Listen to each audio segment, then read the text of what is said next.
there is going to eventually be a shakeout. There's obviously echoes of the dot-com bubble in this moment, all right? And let's take a step back. The dot-com bubble, there was a huge amount of capital that flowed into what today we refer to as the internet. So billionaire investors like Tom Lee and Ken Griffin, they're seeing signs that the stock market might crash, and it kind of looks like 1999, where history might not repeat, but it sure does rhyme.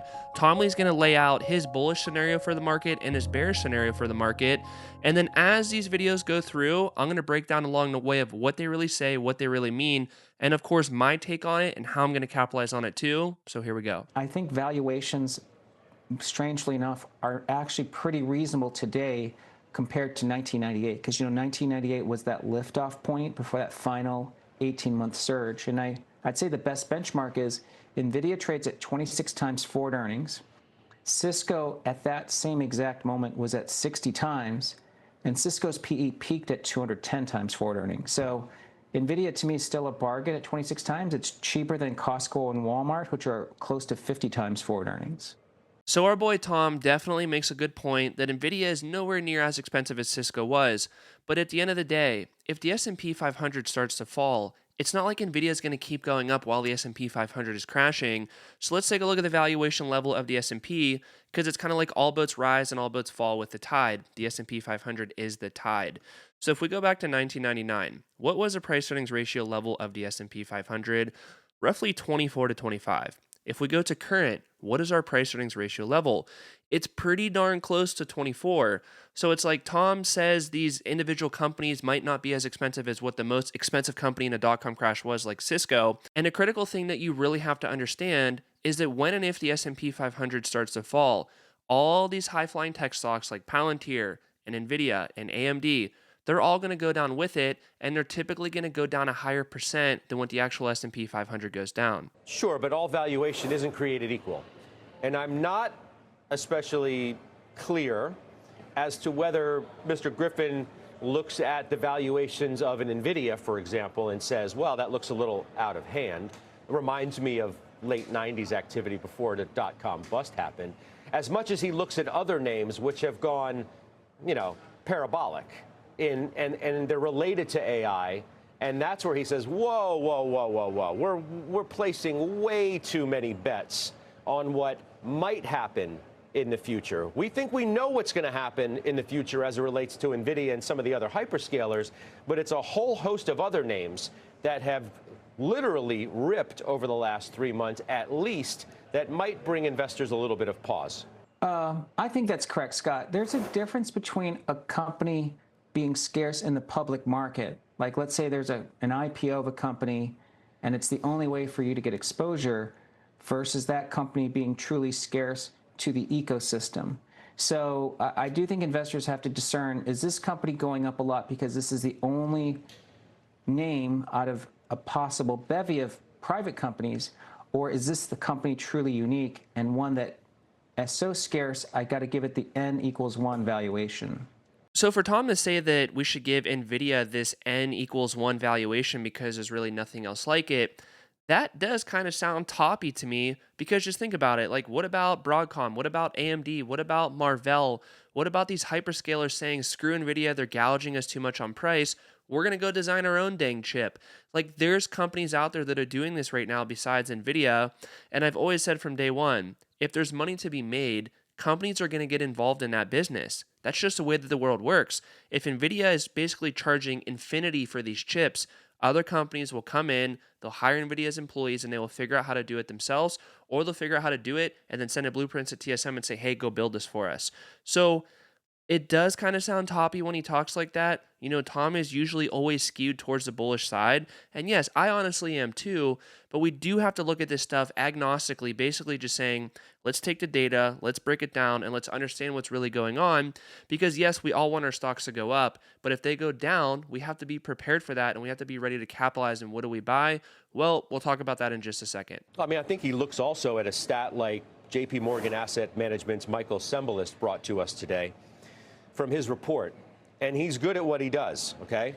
Quote, AI-related stocks have accounted for 75% of S&P 500 returns 80% of earnings growth and 90% of capital spending growth since ChatGPT launched in November of 2022. Now, some would say, well, obviously, and all of that might be justified, but those are large numbers. Those are really large numbers that have carried a boatload of the weight of this move in the market since then. Just to give some perspective, NVIDIA is about 8% of the S&P 500 market cap weight, but it is also 7% of the earnings. So it's not necessarily distorting equity valuations. And in terms of what companies are excited about, you know, if companies are saying that AI is something where they're actually allocating capital, and many are, of course, are seeing productive gains, I think it's justified that that would be what you'd expect to be the first wave of investment and spending is around directly into the ecosystem. But of course, over time, we'd expect that spending then to deliver productivity gains and other benefits. So that means if AI, and you know, I'm comfortable with the idea it's a super cycle, we should see a broadening of the benefits and then also the broadening of opportunities over time. So it's probably a moment in time makes sense, but it should be broadening. So 75% of the returns, 80% of the earnings per share growth, and 90% of the capex. Yes, I know my handwriting sucks.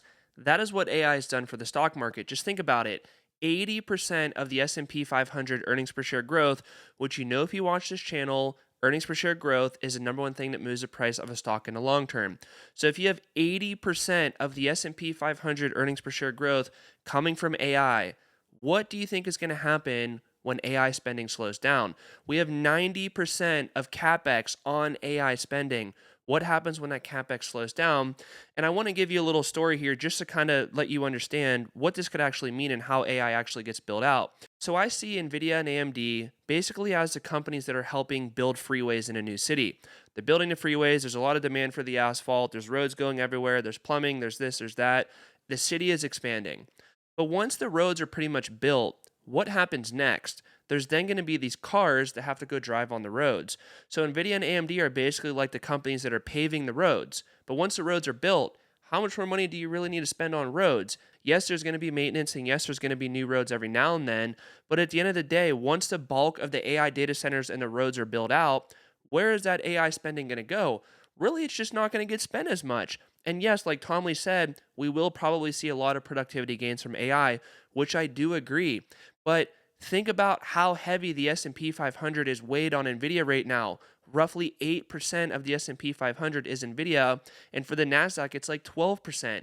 So it is a very high weighing on NVIDIA. So when, and it's not if, CapEx spending slows down on AI, NVIDIA is going to be one of the companies that take a haircut. And yes, the valuation level is fairish right now, but it's fairish based on astronomical growth continuing year after year after year. We're talking about a almost $5 trillion company right here. They're not going to keep growing at 50% per year every single year for the years going forward. Eventually, that growth is going to have to slow, especially companies like Palantir. They're at like a 300 price earnings ratio level. That means if you spend $300 on Palantir, you're getting $1 per share in profit. $1 per share profit for $300 that you put in, that is going to take you 300 years to get your initial investment back. So yes, some of these companies are probably a bubble, some probably aren't, and some have unrealistic growth expectations being priced in. So you got to be very careful right now when you buy into this AI hype cycle. I love AI. I think AI is great. I think NVIDIA is great. AMD is great. Palantir is great. TSM is great. I have a lot of exposure to all these companies, and I made a lot of money on these companies in the past. But again, what is the valuation level right now? And is there a better risk-adjusted return somewhere else? In my opinion, there probably is. You've got some really aggressive assumptions that are coming with this stock. Now it's down 5% today because a lot of these names in what you would consider the momentum basket have rolled over a little bit. But the notion that the assumptions are so big that there's inherent risk in and of itself within that.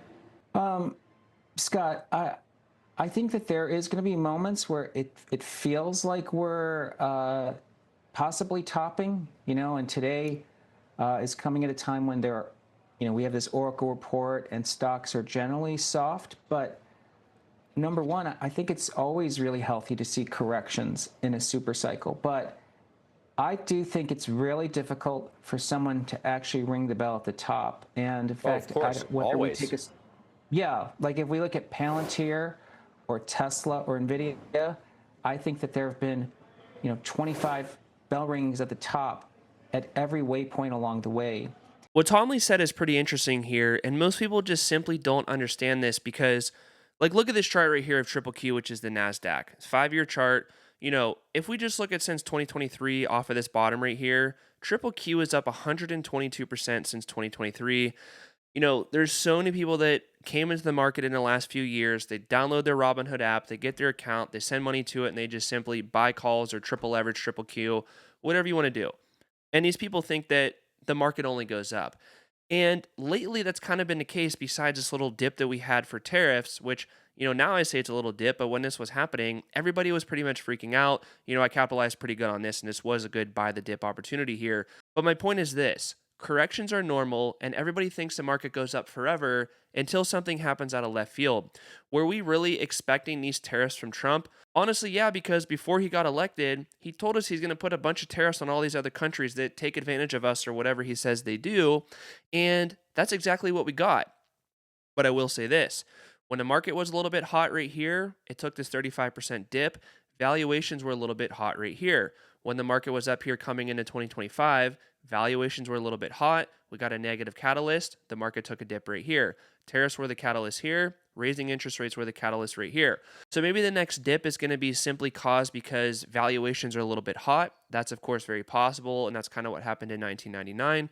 And again, the valuation level that we're at right now, it is similar to 1999. I'm not saying we're going to crash 50% like we did then, but I'm just saying that there's a little bit of rhyming that happens right here between now and 1999. But also, we get Q3 earnings that fire up here in the next couple weeks. What if these companies are guiding pretty soft for their orders? What if their AI spending is going to go down? What if price inflation is really hitting them because of the tariffs? They're going to try to pass that on to the consumer. Inflation might come back. Interest rates might have to go up or even stay flat or higher for longer. We just simply don't know what's going to happen in the market. So calling the top and trying to time the market just perfectly is honestly like impossible to do. There's so many people that say the top is in or the bottom is in, whatever it may be. Just try to capture gross movements. When a market is grossly overvalued, be careful. When a market's grossly undervalued, be a little bit greedy. Buy the dip, buy some stocks, buy some calls, sell some puts. Capitalize on this stuff. So right now, after the NASDAQ just ripped 41% off of the April lows, guys, this is a time to be careful. I'm not saying to sell all your stocks, but don't have too much leverage right now. I have minimal options exposure right now. I have a little bit on United Health, to be honest with you. In the video that I just posted before this one, I break down how I made $65,000 on United Health in just a couple months. So if you want to look into my account and the option strategy that I did, I think you'll honestly get a lot of value out of that video. But again, timing the top is extremely hard. The market's a little bit lofty. Be careful.